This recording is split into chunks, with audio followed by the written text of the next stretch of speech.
great Midwest Horse Fair.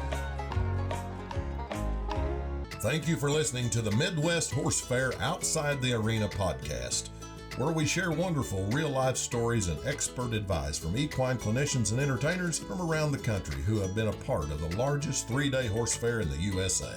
Our first series will include several interviews conducted during the 2025 fair. This is Kelly Kenny, the Midwest Horse Fair Coliseum announcer.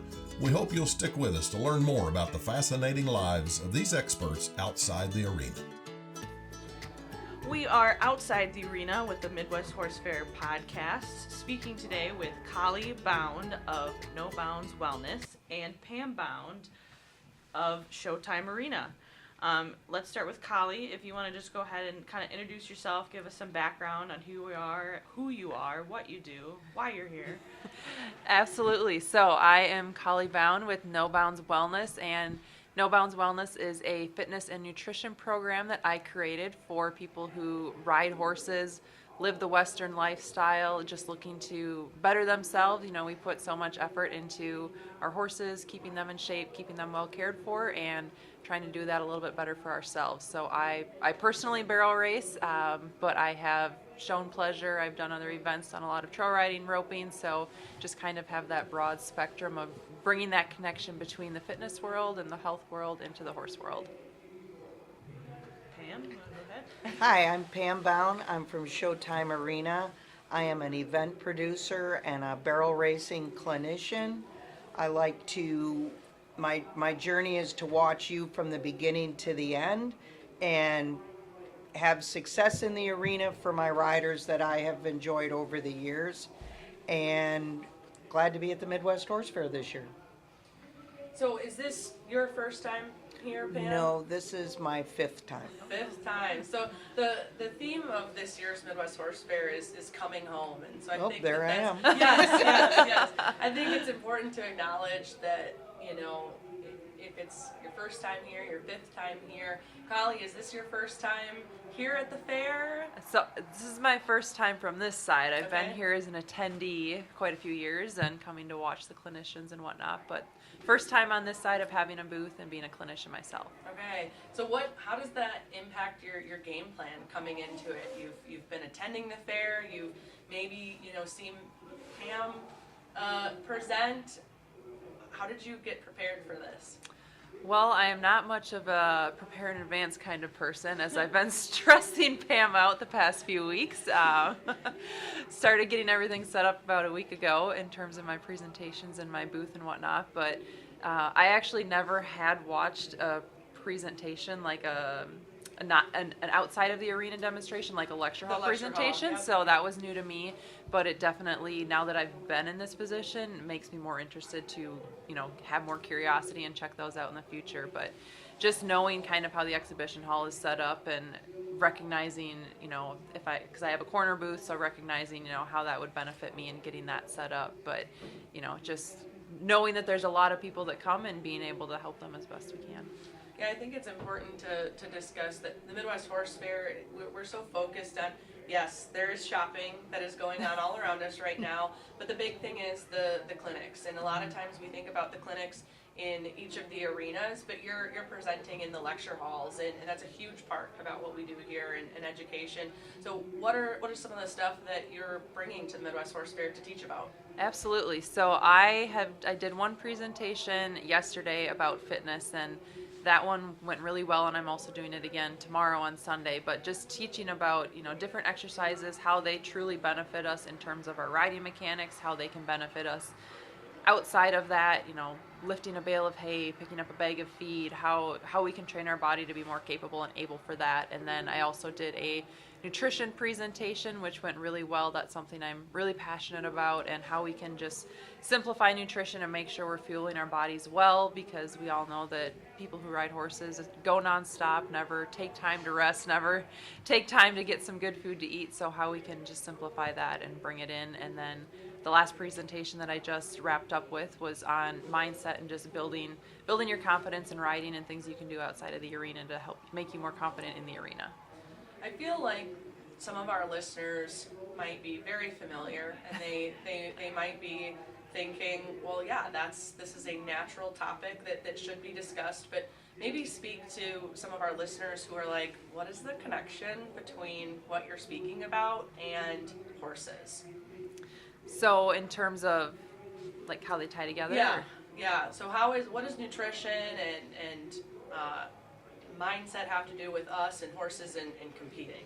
Yeah, absolutely. So in terms of the mindset aspect, I think is really big, because in terms of competing with your horse, we put a lot of pressure on ourselves. We put a lot of pressure on our horses, and a lot of times we go in the arena and we feel like our brain gets left at the gate. So things that we can do to build our confidence and be more confident in our own abilities and our connection with our horse, and the training that we do ahead of time, the practice that we do ahead of time, how we can be more confident in our abilities. And then from a nutrition standpoint, we're using a lot of energy when we ride. We might think that the horse is doing all the work, but even if it's a 15-second competition or an hour, no matter what you're doing, you're using a lot of energy, physical energy and mental energy, and making sure that you're fueling yourself well so that you're able to do the best you can.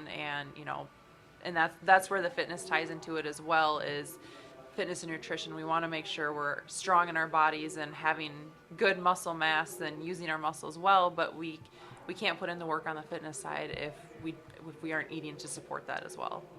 Pam, tell us a little bit about how this might be important to your program and your horsemanship. Well, touching on the mindset, it plays in how you prepare, how you're going to go in the arena, and what your game plan is. You have to have a positive and energetic outlook and expect that out of your horse. We expect great things out of our horses, but we don't expect as many great things out of ourselves to go with it. And the exercises with the core strength, in the barrel racing, in the roping, you need your legs and your core, very little with your hands, as they're used for guidance. So you have to have a strong connection with your body top to bottom. So was there a defining moment that set either of you on this path towards wellness, or what kicked it off for you, I guess? Well, when Kollie started doing that, it was like, wow, this makes total sense. There's fitness out there at the gym and the yoga, and then you tell them that you ride horses. You're like, oh, okay. But it's a complete, it wasn't specific to the disciplines that you're doing. And it doesn't mean just in the barrel racing. As we're, at the Midwest Horse Fair, it's amazing and astronomical the amount of different horses just walking around and looking what these people are doing. But being from the athletic side of the field in the horse world, I'm guilty of, my horse, I want her to do this, and this. She's in tip-top shape. She's impeccable. Better shape than I am. Yep, okay? Yep. I'm going to break the bank on her, and I'm going to suffer, Yes. And so need to carry that over, because it is a team event. You're as important as your horse is. Kollie, what are some core principles that guide what you do, or maybe some recommendations that you have to some of our listeners on fitness, nutrition, and wellness? So I think starting small is, a good approach to do it. A lot of people, whether you're in the horse world or not, when you're trying to change habits or do things better, they overwhelm themselves because they do so much all at once. They try and go from not exercising to exercising 5 days a week, or eating not very healthy to cutting out everything processed. And whenever you try and make a change like that, it's generally not sustainable and it doesn't last. And then you kind of get on this hamster wheel roller coaster where you're always on an up and down situation. So I think just taking that sustainable approach is really beneficial, and just, recognizing how it is helping you. If you can find those small wins along the way, it's gonna make it more enjoyable to stick to, versus always just having that end goal in mind. I hear you. I feel like motivation for me is that can always be tough for myself and some of our listeners, is staying on the bandwagon. Do either of you have any advice for individuals maybe like myself, that how do you stay motivated throughout this adversity sometimes? Well, you know, getting to be successful in anything, you have to, it's the last block you have to walk by yourself. Sure. You know, and we don't have that person pushing you, and so you have to either be happy where you're at and keep doing the same thing, or make a change. But like Kollie said, you know, when I do my clinics and things and everybody's gung-ho, you know, they leave and man, they're going and they're working at it Monday, Tuesday, Wednesday. Okay, I got to take Friday off. Now I took Saturday off. I'm going to go again.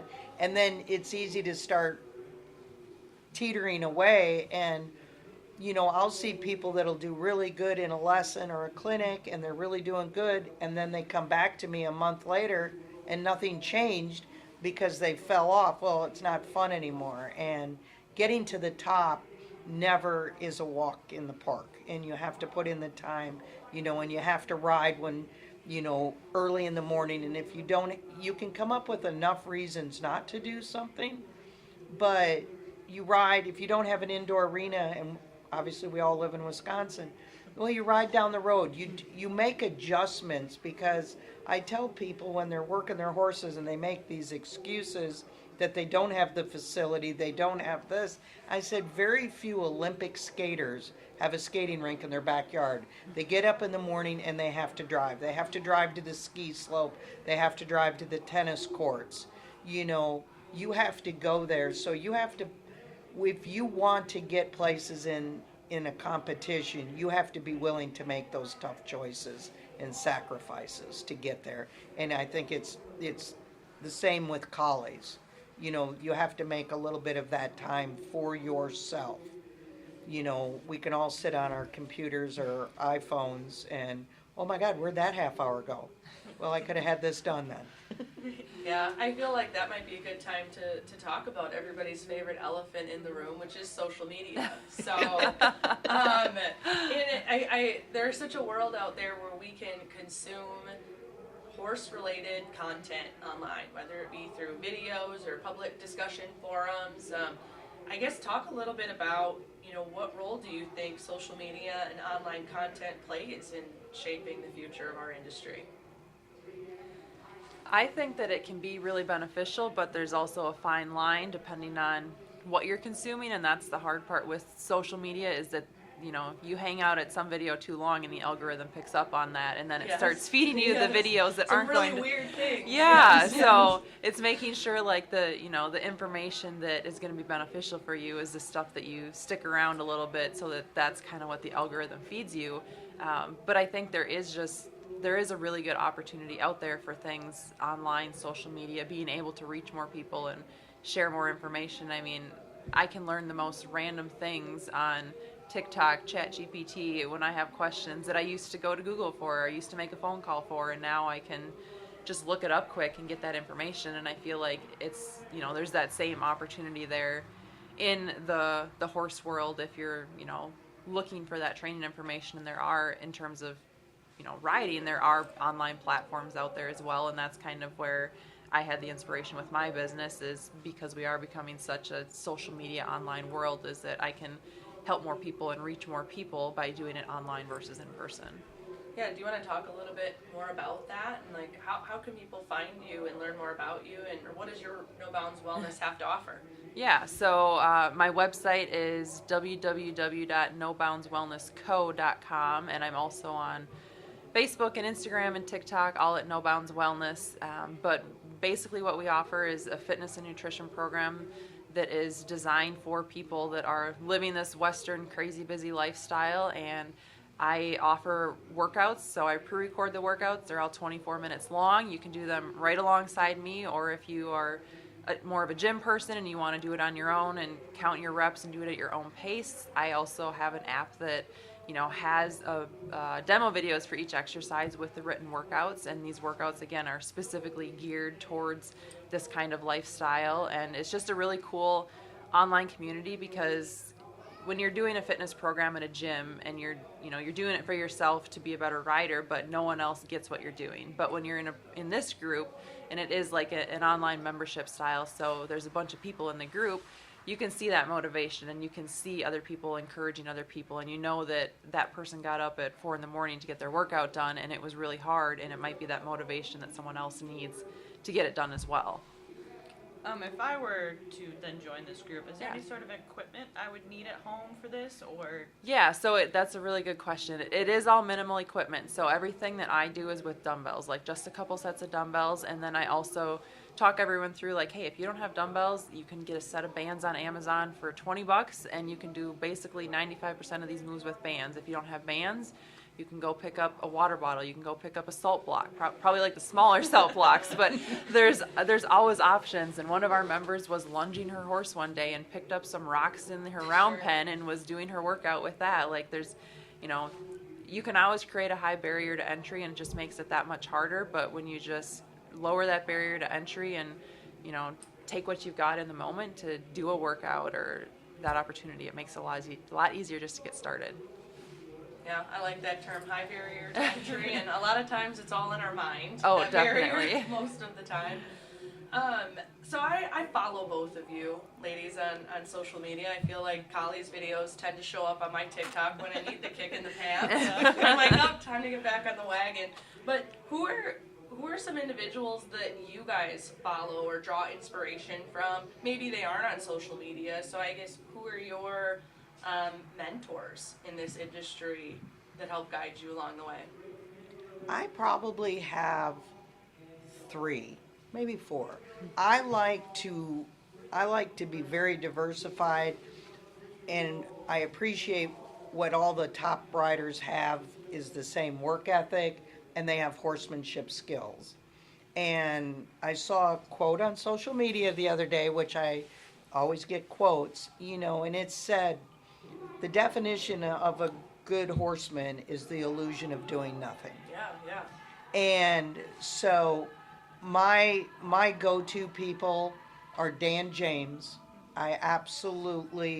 He taught me probably the most that it has to be a consistent, and that the horses are way smarter than we are. Mm-hmm. And I totally love following that journey and that program because, oh my God, I don't even have my hands on my horse, and she can stand, circle me, stop, side pass.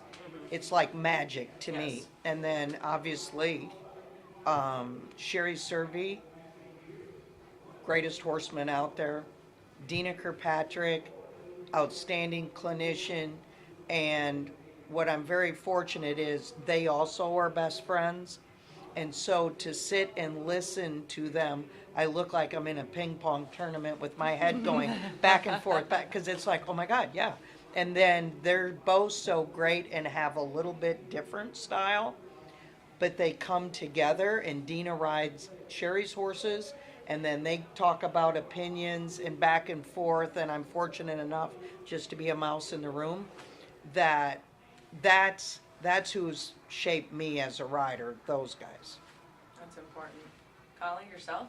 Yeah, so, in terms of social media, I feel like I don't follow anyone super specific, but in terms of people that just kind of motivate me and inspire me and have a similar belief system, I think, he might be a little harsh and rash sometimes, but Clinton Anderson, I do. I do really like him, he's raw and he's truthful. Yes, raw and uncut podcast. And it might hurt, but, he's realistic, and I think sometimes that's what people need. You get the aha moments with him. Yes. And then, from again, just kind of that like belief system. Emily Beisel, who barrel races, I don't necessarily have a favorite barrel racer, but she's just, she's very down to earth. She's willing to jump in and do things with kids all the time, and she doesn't care. People make fun of her for having her Beisel bands, wearing rubber bands, for doing a leg lift, and she'll jump in on it, and she's just, I think very realistic and down to earth, which is what a lot of kids need just to have as a mentor as well. And then in like my riding alone, Pam has been a great mentor for me. I, grew up riding with different people, and I've been riding with her for the past 8+ years probably, and it's, just been a really good, steady constant to have that that person who can really help you with your riding. And then I probably have to give credit to my husband as well, who would be her son. Really helps me with my riding and my horsemanship, and they can look at it from the outside picture and see things that I don't see or I don't feel, and can correct me on that, and then kind of relate that back to the body mechanics. Yeah, it's very important to be surrounded, by individuals, maybe oftentimes who are better than us, who can push us and see things that we don't see, and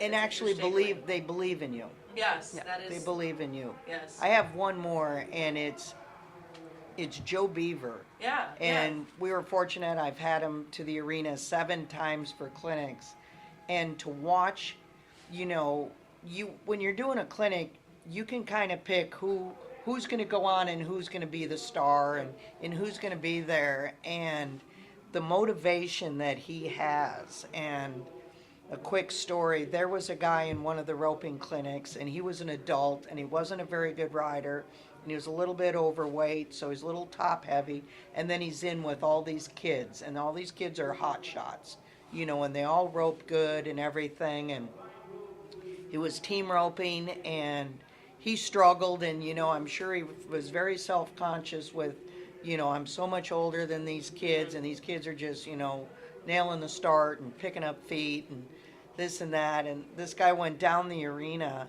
and Joe motivated him the whole time. And he roped the steer, but he around the horns, and he hung onto the rope, and he pulled him off the horse, and he fell down, and fell off, and I was like, oh my God. I was just devastated. Joe was running down the arena going, oh my God, you nailed it. You got out, you got this. He did everything and never addressed the elephant in the room. Yeah. Coming off. And you saw the guy come up. It was great. Yeah. Yeah. Now, you just touched on something I think we should maybe talk about a little bit, because a lot of our listeners are people who go to shows and go to these events, and you're an event producer. So what is it like on the other side for people who maybe don't know much about what it's like to produce an event or put something on, like hiring clinicians and things like that? It's a production. and it's planning, and it's timing, and as you guys know, and especially running the horse fair, I'm over there waiting for my spot, and are we 2 minutes on, we're 3 minutes ahead, we're an hour, everything matters. And when I decided to get into that, I tried to bring the contestant side of it, and then what do I want as a contestant? And I want it to start on time. I want it efficient. I don't want you to have to look for this. I want it pretty clear cut, and I want it bam, bam, bam.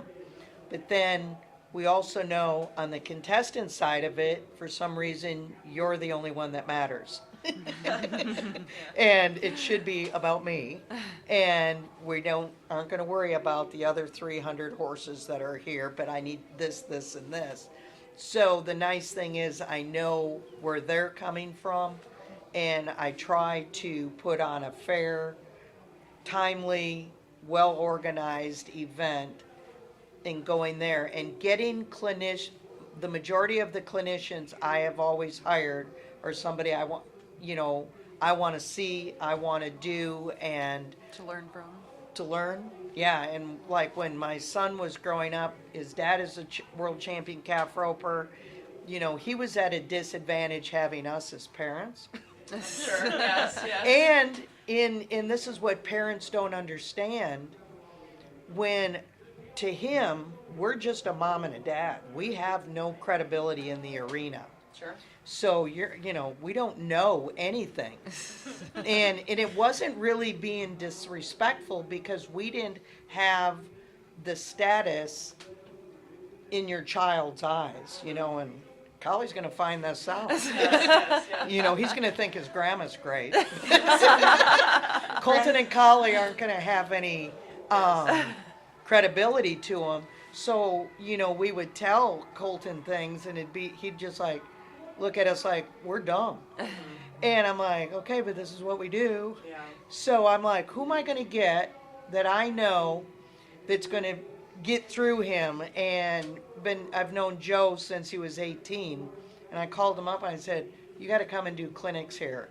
And I'll tell you how great he is. I'm like, well, how much is it going to be? And he says, well, I don't know. We got to see how many people show up. And I said, well, Joe, wonder if only 5 people show up. And he goes, then I'm going to be there because 5 people wanted to see me. Yep. He goes, he didn't put a limit on how many, most big names won't come in unless you have this.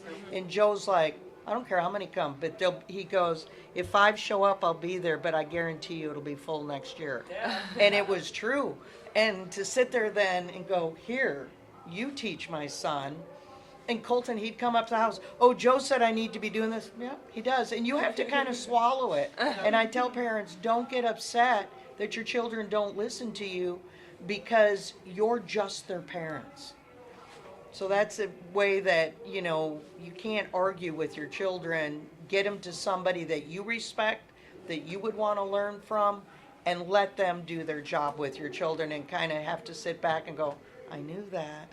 I told you that already.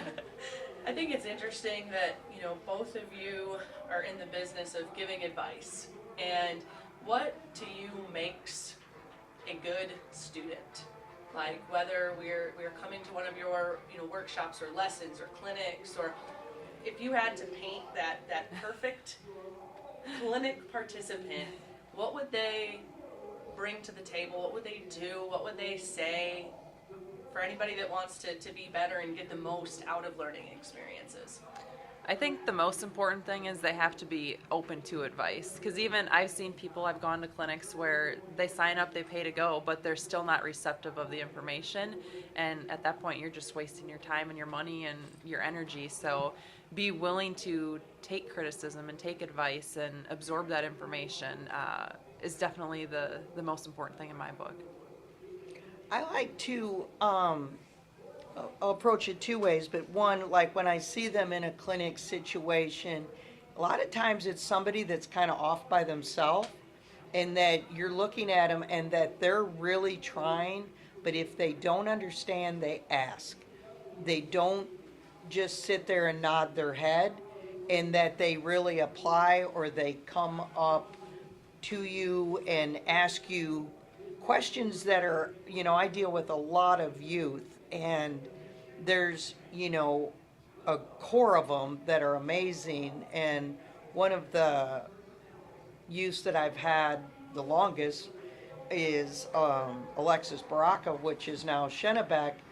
But I saw her riding 3 horses first time ever at the NBHA state finals. I had no idea who she was. She wasn't winning, but I sat there and I'm like, watching this girl that looked like she had a little bit extra grit, way up north or whatever, and I asked somebody who she was, and then I went out the next day when she was walking up the driveway, and I said, hey, I just want to let you know you're doing a really good job, and I like your horses, you're doing good. And she goes, oh, okay, thanks.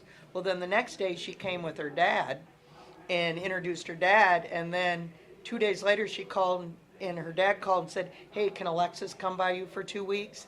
And she didn't leave. 10 years later, 10 she's still years here. later, she was still in my trailer last night. And she's married and everything, and she was like a mini me. She wants to know everybody, and she wants to get in there and what's making them tick and doing that. And there's that extra little grip, and it doesn't matter where your background is financially or where you live. It's that extra little oomph that you want to go to the top. And there's quite a few kids out there now that have it, and then there's the ones that want it But don't want to put in the work. they don't want to put in the effort, and they Yeah. want to try to buy it. That's the biggest thing. They're coming to the horse fair to buy the bit to make them a champion. And you don't need a bit every piece of equipment is a compliment to your horse. It doesn't make you that. I can buy all the Collie's weight training stuff and sit there and I'm still fluffy in the morning. Yes, You yes. know? You gotta use it correctly. Yes, yes. Yep. All right, so looking back at your careers thus far and even what you've been doing with horses, what's one piece of advice you wish you would have received early on in your career? I think, for me, it's to not be so hard on myself, and I probably have received that since day one. I'm pretty sure my dad's been telling me it since day one, but like Pam said, you don't always listen to your parents first, but I I've always been self-critical, whether it's in my riding or, trying to build this business or, come up with new programs, whatever it might be. And being able to recognize how far you've come and what you have accomplished and finding that positivity versus just, recognizing the challenges along the way and enjoying the process a little more. It's good. I probably think I wish earlier on I would have had a better understanding on how the horse thinks. Sure. We were taught reins, legs, this and that, but actually I kind of called them like the round pen rangers, and I really wasn't going to listen to that until I hooked up with Dan James. And then when I saw how these horses, again, I thought it was magic. And that transferred into my riding and spent so much time with him that I wish I knew that 30 years ago. I think I would have been a much better rider. Yeah, I think that's. And my horses would have liked it a lot better. And I feel like, how long have you been working with Dan James? I would probably say, I know he's probably been to my house at least 8 or 9 times. So maybe. And the first time I saw him was on Australia's Got Talent. And I'm like, him and the other Dan, and I'm like, oh my God, look at those horses. They're like cutting horses. Oh my God, I got to get this guy. And a funny story, then when I was a clinician and he was at Taking the Reins, do you remember that? Yeah, Which yeah. was an offshoot of the horse fair. Yes. I was there, and my son will just die because I'm like, oh my God, this Dan James guy's here. Yes. And I went, and he had this whip, carriage whip, and I thought that was actually the magic wand from Cinderella. And I bought it. And he's like, you bought a $40 whip. What are you going to do with that? I said, I don't know, but don't touch it. I said, I'm going to learn. And then finally, I learned, I wanted to know, so I just walked up and introduced myself, and I said, can I hire you? Yeah. And then I'm going to be in your clinic too. Yeah. Well, I just think that there's 2 critical points out of that, is just going up and introducing yourself Yes. to people that you don't know, and I guess being humble enough to do that and just ask for help. And then also another point is that, you said you wish you would have had Dan James's help 30 years ago. It's never too late to Right. never too late to ask for that help and have that, I guess, enlightenment or epiphany, if you will, to change your horsemanship game. And I think that's a important point about the Midwest Horse Fair, is that, we've been doing this for a long time. There's new trends and disciplines every year, but there's something new to be learned for everybody. Everybody. And find out, look in your books, find the clinicians that are going to complement, because really it all comes down to how educated your horse is. It cannot be overeducated for any discipline. And you should be able to do whatever you want today on that horse. Great. Well, I know we touched on this a little bit earlier, but if you want to just please tell us how somebody could get in contact with you to maybe take some lessons or just ask you some questions. Yeah, absolutely. So again, I have a social media on Instagram, TikTok, and Facebook, all at No Bounds Wellness. Or if you know me personally, or you can track my name down on Facebook, Kollie Bound, and website as well. You can check that out. And Pam Bound, you can contact me on social media. I'm not as advanced. I'm just on Facebook. No, we've seen major improvement. She's learning jot form. We're getting there. Yeah. Yes. Miles from Right. We're doing great. Facebook, or email me, or showtimearena.com. We have a contact form on there. And on my website, my clinics are listed that I do, but I do private lessons. People travel far, they come, they get a couple in, they stay overnight. We have all that at the arena. Well, thank you so much for joining us outside the arena here.